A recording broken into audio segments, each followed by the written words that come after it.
উপহার পেতে কার না ভালো লাগে। উপহারে থাকে হৃদয় নিংড়ানো ভালোবাসা, কিন্তু সব উপহারই ভালোবাসা নয়, কিছু উপহারের পেছনে থাকে স্বার্থের জাল। সেজন্যই সরকারি কর্মচারীদের জন্য উপহার নেওয়ার বিধিনিষেধ রয়েছে।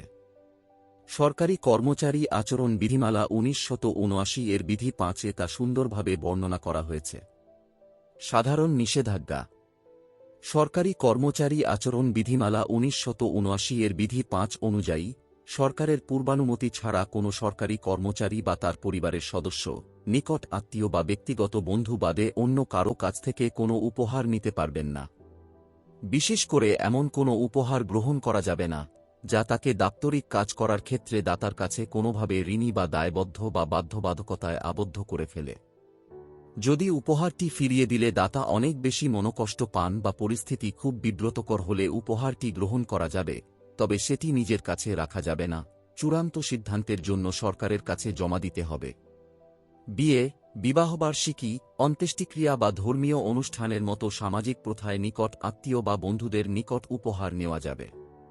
তবে এখানে দুটি শর্ত আছে। 1. তার সাথে যেন কোনো দাপ্তরিক বা অফিসের লেনদেনের সম্পর্ক না থাকে। 2. উপহারের মূল্য 25,000 টাকার বেশি হলে অবশ্যই সরকারকে জানাতে হবে। কোনো উপহার নিলে দাপ্তরিক কাজে উপহারদাতার প্রতি দায়বদ্ধতা তৈরি হবে কি না তা নিয়ে কোনো প্রশ্ন উঠলে সরকারের সিদ্ধান্তই চূড়ান্ত বলে গণ্য হবে। বিদেশি প্রতিনিধিদের দেওয়া উপহার। বিদেশি কোনো রাষ্ট্রপ্রধান বা প্রতিনিধি উপহার দিতে চাইলে তাকে কষ্ট না দিয়ে বিনয়ের সাথে তা এড়িয়ে যাওয়ার চেষ্টা করতে হবে। যদি এড়িয়ে যাওয়া সম্ভব না হয়, তবে উপহারটি গ্রহণ করে পরবর্তী নির্দেশনার জন্য জনপ্রশাসন মন্ত্রণালয়ে প্রতিবেদন জমা দিতে হবে। সচিব পর্যায়ের কর্মকর্তাদের জন্য নিয়ম। সরকারের সচিব বা সমমর্যাদার কর্মকর্তারা দেশি বিদেশি প্রতিষ্ঠান বা বিদেশি সরকারের কাছ থেকে সর্বোচ্চ 5,000 টাকা মূল্যের উপহার গ্রহণ করতে পারবেন। উপহারটি যদি অফিস বা সরকারি বাসভবনে ব্যবহারের যোগ্য হয়, তবে সেখানেই ব্যবহার করতে হবে। আর যদি ব্যবহারের যোগ্য না হয়, তবে তিনি সেটি নিজের কাছে রাখতে পারবেন। নিজ কর্ম এলাকায় আতিথ্য বর্জন।